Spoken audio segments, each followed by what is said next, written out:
രസകരമായ മറ്റൊരു ചോദ്യം. ആളുടെ പേരൊക്കെ പറയാൻ പാടില്ല, എനിക്ക് ഒരു സംശയമുണ്ട് എന്നൊക്കെ പറഞ്ഞിട്ടാണ് അയച്ചു തന്നിട്ടുള്ളത്. അവർ പറയുന്നത് എന്താണെന്നറിയോ? ഇത് തൃശ്ശൂർ ജില്ലയിലുള്ള ഒരാളുടെ സംശയമാണ്, പേര് പറയണ്ടെന്ന് പറഞ്ഞു.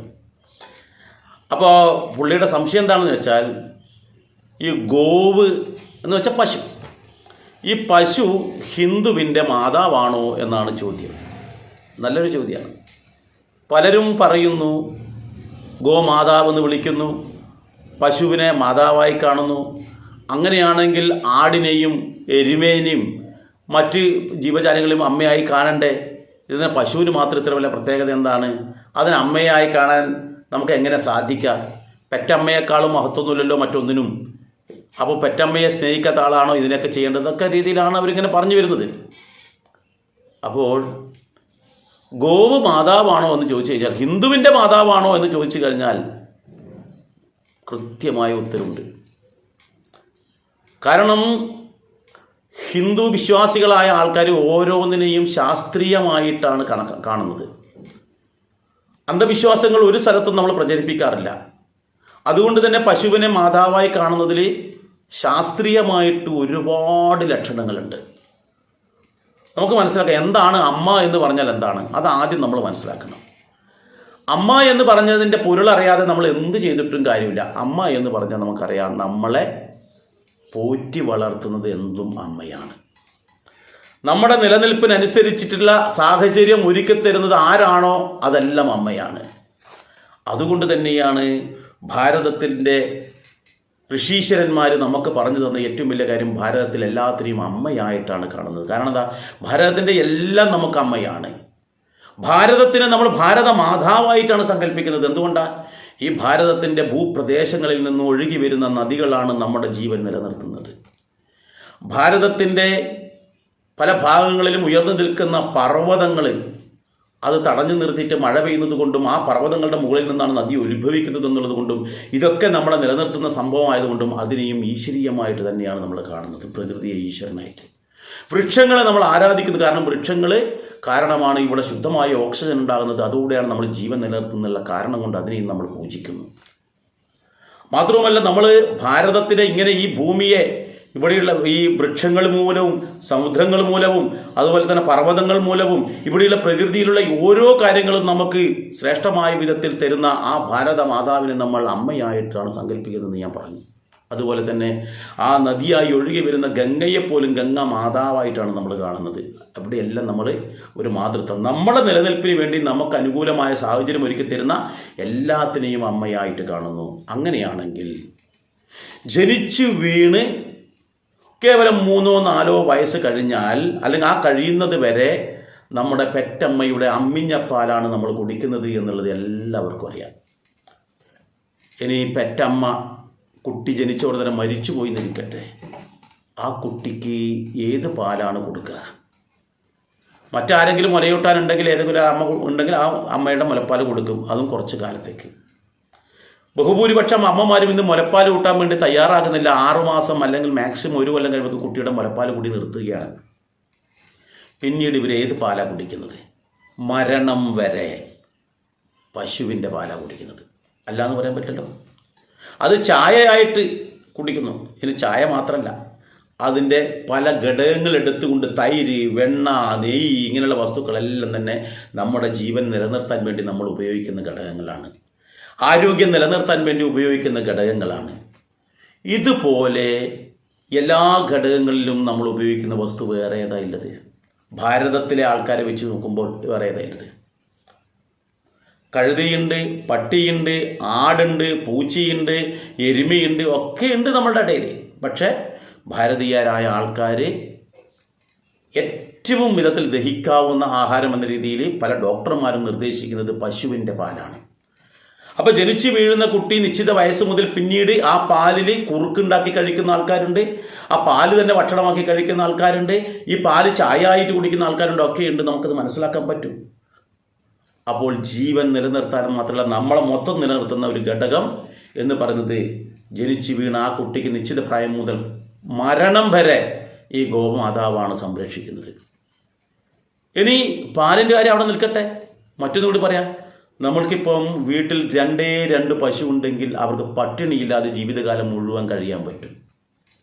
കാരണം ഈ പശുവിൽ നിന്നും വരുന്ന ചാണകം, ഈ ചാണകം നമുക്ക് വളമാക്കിയിട്ട് വിൽക്കാം. ചാണകപ്പൊടി പാക്കറ്റാക്കിയിട്ട് ഇന്ന് വിപണിയിൽ നല്ല പൈസയാണ്.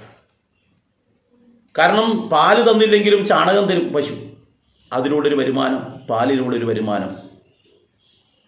ഈ ചാണകം കൊടുത്ത് നമ്മൾ പറഞ്ഞതുപോലെ തന്നെയാണ് ചാണകം കൊണ്ട് ഭസ്മമാക്കിയിട്ട് അതിൻ്റെ 3 ഇരട്ടി വിലക്ക് ഭസ്മമാക്കുമ്പോൾ നമുക്ക് ചാണകത്തിന് വിലയില്ല, പക്ഷെ ഭസ്മമാക്കുമ്പോൾ നല്ല വില കിട്ടുന്നു ശുദ്ധമായ ഭസ്മത്തിന്. അതിലൂടെ നമുക്കൊരു വരുമാനം ഉണ്ടാക്കാൻ നമ്മൾ ശ്രമിച്ചാൽ. അതേപോലെ തന്നെ മംഗലാപുരത്തും കാസർഗോഡ് ഭാഗത്തൊക്കെ വെച്ചാൽ ഗ്രാമം തന്നെയുണ്ട്. അവിടെ നിന്ന് ഈ പശുവിൻ്റെ മൂത്രത്തിൽ നിന്ന് പോലും ഔഷധങ്ങൾ ഉണ്ടാക്കുന്നുണ്ട് എന്നാണ് പറയുന്നത്. ചാണകം വളമായി ഉപയോഗിക്കുന്നതിന് പകരം, ഭസ്മമായി ഉപയോഗിക്കുന്നതിന് പകരം അമൂല്യമായിട്ടുള്ള ചന്ദനത്തിരികളും അതുപോലെ തന്നെ കൊതുക് തിരികളും ഒക്കെ ഉണ്ടാക്കുന്നതായിട്ട് നമുക്ക് കാണാൻ കഴിയും. അപ്പോൾ ഈ മൂത്രത്തിൽ നിന്ന് അർക്കം പോലെയുള്ള നിരവധി ഔഷധങ്ങൾ, ഉള്ളിൽ കഴിക്കാവുന്ന ഔഷധങ്ങൾ, അതുപോലെ തന്നെ കീടനാശിനികൾ, ഇങ്ങനെ നിരവധി വസ്തുക്കൾ ഉണ്ടാക്കിയിട്ട് ആ പശുവിൽ നിന്ന് മാത്രം വരുമാനം കൊണ്ട് ഒരു കുടുംബം സന്തോഷം ജീവിക്കാൻ പറ്റും. എന്ന് വെച്ചാൽ അവരെ നിലനിർത്തുന്നത് പോലും ഈ ഗോമാതാവിൽ നിന്നുള്ള വരുമാനം കൊണ്ടാണ്.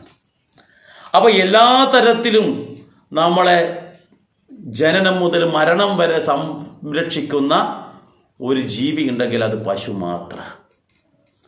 അപ്പോൾ അങ്ങനെ നമ്മളെ നിലനിർത്തുന്ന ആ പശുവിനെ അമ്മേ എന്ന് വിളിച്ചാൽ എന്താ തെറ്റ്? അതിലെന്താണ് ദോഷമുള്ളത്? നമ്മളെ നിലനിർത്താൻ വേണ്ടി, നമ്മൾക്ക് വേണ്ടിയാണ്, അതിൻ്റെ ജീവിതം മുഴുവൻ വേണ്ടി നമ്മൾക്ക് വേണ്ടിയാണ് നിലനിൽക്കുന്നത്. നമ്മളെന്തായാലും കൊടുക്കുന്നത് കുറച്ച് പുല്ലും കുറച്ച് വെള്ളും, വേറെ എന്താ കൊടുക്കുന്നത്? ചില നല്ലപോലെ ഗോവിനെ സ്നേഹിക്കുന്ന ആൾക്കാർ പ്രത്യേകിച്ച് കാലിത്തീറ്റൊക്കെ വാങ്ങിച്ച് കൊടുക്കുന്നുണ്ടാവും. പല ആൾക്കാർ അഴിച്ചു വിടുക ചെയ്യുന്നത്. പച്ചപ്പുല്ല് അരിഞ്ഞു കൊടുക്കും, വെള്ളവും കൊടുക്കും. പകരം തരുന്നത് എന്താ? നമ്മുടെ ജീവിതമാണ്. നമ്മുടെ ജീവിതമാണ് അത് മുന്നോട്ട് കൊണ്ടുപോകുന്നത്. അപ്പോൾ ജനിച്ച് വീണ് മരിക്കുന്നത് വരെ കുടിക്കുന്ന പാലായാലും വെണ്ണയായാലും തൈരായാലും ഒക്കെ തന്നെ ഈ ഗോമാതാവിൽ നിന്നാണ്. അപ്പോൾ ജന്മം തന്ന അമ്മയെപ്പോലെ തന്നെ പ്രാധാന്യമുണ്ട് വളർത്തമ്മയ്ക്കും. സാക്ഷാൽ ശ്രീകൃഷ്ണ ഭഗവാനെ ദേവകി മാതാവ് പ്രസവിച്ചു എന്നേ ഉള്ളൂ, വളർത്തിയത് യശോദാമ്മയാണ്. അതേപോലെ തന്നെയാണ് നമ്മളെയൊക്കെ പ്രസവിച്ച് വിടുന്ന അമ്മമാരുണ്ട്. അതിനേക്കാളും പ്രാധാന്യം എന്ന് പറയാം. കാരണം നമ്മളെ മരണം വരെ സംരക്ഷിക്കുന്നതാണ് ഗോമാതാവ്. രണ്ടിനും തുല്യമുണ്ട്, രണ്ടിനും തുല്യ പ്രാധാന്യം തന്നെയാണ് എന്ന് നമ്മൾ മനസ്സിലാക്കുക. ഇത് കൂടാതെ മറ്റൊരു വശം കൂടിയുണ്ട്. പലർക്കും ഗോവിനെ കൊല്ലുക അല്ലെങ്കിൽ പശുവിൻ്റെ ഇറച്ചി കഴിക്കുന്നത് മഹാപാപമായിട്ടാണ് ഹിന്ദുക്കൾ കാണുന്നത്. ഗോമാംസം കഴിക്കുന്നത് പാപമായിട്ട്. എന്തുകൊണ്ടാണ് ഗോമാംസം പാപമായി കാണുന്നത്? മറ്റുള്ള മാംസം പോലെ തന്നെയല്ലേ ഈ പറയുന്ന ഭാരതത്തിൽ എല്ലാ മാംസവും കഴിക്കാനുള്ള സാധനമുണ്ട്. ഒരു മാംസവും കഴിക്കാൻ പാടില്ല എന്ന് പറയുന്നേയില്ല. നിങ്ങൾ മത്സ്യം കഴിച്ചോളൂ, മാംസം കഴിച്ചോളൂ, ഹിന്ദു ആയാലും വേണ്ടില്ല, ഇസ്ലാം ആയാലും വേണ്ടില്ല, ക്രിസ്ത്യാനി ആയാലും വേണ്ടില്ല, ആർക്കും എന്ത് മാംസവും കഴിക്കാം. പക്ഷേ ഗോവിനെ കൊന്നിട്ട് കഴിക്കരുതെന്നാണ് പറയപ്പെടുന്നത്. എന്താ ഗോവിനെ കൊന്നിട്ട് കഴിച്ചാൽ എന്താ ദോഷം? എന്താണ്? ഇവിടെയും നമ്മൾ ചിന്തിക്കേണ്ട ഒരു കാര്യം എന്താണെന്നറിയാം. ഇവിടെ 2 വാദങ്ങളാണ് ഗോമാംസം കഴിക്കാത്തതിനെ പറ്റി അല്ലെങ്കിൽ ഗോവിനെ കൊല്ലുന്നതിനെ പറ്റി പറയുന്നത്. ഒന്ന്, ജീവിത അവസാനം വരെ അത് ചാണകമായിട്ടും മൂത്രമായിട്ടും അതുപോലെ പാലായിട്ടും നമുക്ക് തരുന്ന നമ്മുടെ അമ്മയുടെ സങ്കല്പത്തിലുള്ള ഇതിനെ നമ്മൾ ഉപയോഗം കഴിഞ്ഞ് അല്ലെങ്കിൽ നമ്മുടെ ആവശ്യം കഴിഞ്ഞ് കൊന്നു കളയുന്നത് ശരിയാണോ? അത് അമ്മയെ കൊണ്ടുപോയി അനാഥാലയത്തിൽ തള്ളുന്ന ഒരു ഭാഗം, ഒരു സംസ്കാരമാണ് എന്ന വിധത്തിൽ ഒരു വിഭാഗം പറയുമ്പോൾ, ഗോവിനെ കൊന്ന് മാംസം കഴിക്കാൻ പാടില്ല എന്ന് പറയുമ്പോൾ ശാസ്ത്രീയമായിട്ടൊരു അടിത്തറ കൂടിയുണ്ട്. ശാസ്ത്രീയമായിട്ട് കൃത്യമായൊരു അടിത്തറയുണ്ട്. നിങ്ങൾക്ക് ഞാൻ നേരത്തെ പറഞ്ഞ പന്നി ഇറച്ചിയോ അല്ലെങ്കിൽ ആട്ടിറച്ചിയോ കോഴിയിറച്ചിയോ ഇനി പോത്തിറച്ചിയോ എന്ത് വേണം കഴിക്കാം, പക്ഷെ ഗോവിൻ്റെത് കഴിക്കാൻ പാടില്ല എന്ന് പറയുമ്പോൾ ശ്രദ്ധിക്കേണ്ടത്, ഓരോ മാംസം കഴിക്കുമ്പോഴും ഓരോ മത്സ്യം കഴിക്കുമ്പോഴും ഓരോ പച്ചക്കറികൾ കഴിക്കുമ്പോഴും നമുക്ക് ഓരോ തരത്തിലുള്ള ഗുണങ്ങളാണ് നമ്മുടെ ശരീരത്തിൽ ഉണ്ടാകുന്നത്. അല്ലാന്ന് ആർക്കെങ്കിലും പറയാൻ പറ്റുമോ? വിറ്റാമിൻ ഇയുടെ ഗുണമുണ്ടെങ്കിൽ ഇന്ന പച്ചക്കറി കഴിച്ചോളൂ അല്ലെങ്കിൽ ഇന്ന ഭക്ഷണം കഴിച്ചോളൂ. വിറ്റാമിൻ എയുടെ ദോഷമാണുണ്ടെങ്കിൽ അത് ഇന്ന സാധനം കഴിച്ചാൽ ഞാനത് പരിഹരിക്കാം. ഇങ്ങനെ നമ്മോട് പറയാറില്ലേ? അപ്പോൾ നമ്മുടെ ശരീരത്തിൽ ഓരോ ഭക്ഷണം കഴിക്കുമ്പോൾ ഓരോ തരത്തിലുള്ള ഗുണങ്ങളാണ് ഉണ്ടാകുന്നത്. ഏതെങ്കിലും ഒരു ഭക്ഷണം അമിതമായി കഴിച്ചാൽ അതിൻ്റെതായ ദോഷങ്ങളും ഉണ്ടാകും. അപ്പം അത്തരത്തിൽ ഗോവിൻ്റെ മാംസം കഴിച്ചു കഴിഞ്ഞാൽ അത് കഴിക്കുന്ന ആൾക്കാർക്കുണ്ടാകുന്ന ഏറ്റവും വലിയൊരു ദോഷം എന്താണെന്ന് വെച്ചാൽ ഈ കരുണ എന്ന് പറയുന്ന ആ ഒരു വികാരം നമ്മളിൽ നിന്ന് നഷ്ടപ്പെടും. ഒരു കോഴീനെ സ്ഥിരമായിട്ട് കൊല്ലുന്ന ആൾക്കാർക്ക്, കോഴീനെ കൊന്നിട്ട് ജീവിതം ഇതാക്കുന്ന കോഴിക്കട നടത്തുന്ന ഒരാൾക്ക് ചോര കണ്ട് അറപ്പ് തീരും. അവർക്ക് ചോരയൊന്നും ഒരു വിഷയമല്ല, ഒരാളെ കൊല്ലലെന്ന് പറഞ്ഞ ഒരു വിഷയമല്ല. കാരണം കോഴീനെ കൊന്നിട്ട് അതിൻ്റെ പടച്ചിൽ കണ്ടിട്ട് മനസ്സ് മരവിച്ച ആൾക്ക് സാധാരണ മനുഷ്യൻ്റെ ഒരു എന്തെങ്കിലും ഇതാണോ? ഒന്നുമല്ല. അപ്പോൾ അതുപോലെ ഓരോന്നുമായിട്ട് ഇടപഴകുമ്പോഴാണ് അവരുടെ സ്വഭാവത്തിലും ശരീരത്തിലും മാറ്റമുണ്ടാകുന്നത്. അതേപോലെ തന്നെയാണ് ഞാൻ നേരത്തെ പറഞ്ഞ ഗോവിൻ്റെ മാംസം. മറ്റേതൊരു മാംസം കഴിച്ചാലും ഇല്ലാതെ ചില ആൾക്കാർക്ക് പന്നിയുടെ മാംസം കഴിച്ച് ചില ആൾക്കാർക്ക് ചൊറിച്ചിലുണ്ടാവും.